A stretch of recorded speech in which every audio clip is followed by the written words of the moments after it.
महाराष्ट्रातील शाळेतील शिक्षकांसाठी ड्रेस कोड लागू करण्याचा निर्णय शिक्षण विभागाने घेतला आहे। यावर आता ठाकरेंच्या शिवसेनेचं मुखपत्र सामनातून टीकास्त्र डागण्यात आलंय। ड्रेस कोड फक्त शिक्षक किंवा पोलिसांनाच कशाला, मंत्र्यांनाही ड्रेस कोड द्या असं सामना अग्रलेखामध्ये म्हटलं आहे। सामना अग्रलेखामध्ये नेमकं काय म्हटलंय पाहूयात ग्राफिक्सच्या माध्यमातून।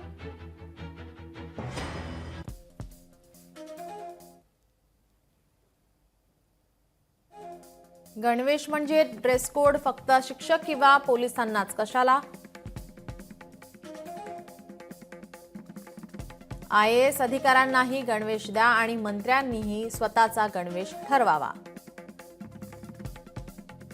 शिक्षकांना गणवेश देण्याचे धोरण राबवू इच्छिणाऱ्यांनी महाराष्ट्राच्या एकंदर घसरगुंडीकडे पाहायला हवे।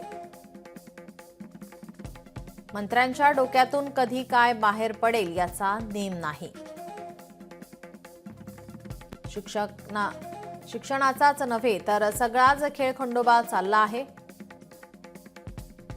ड्रेस कोड लावल्याने काय फरक पडणार?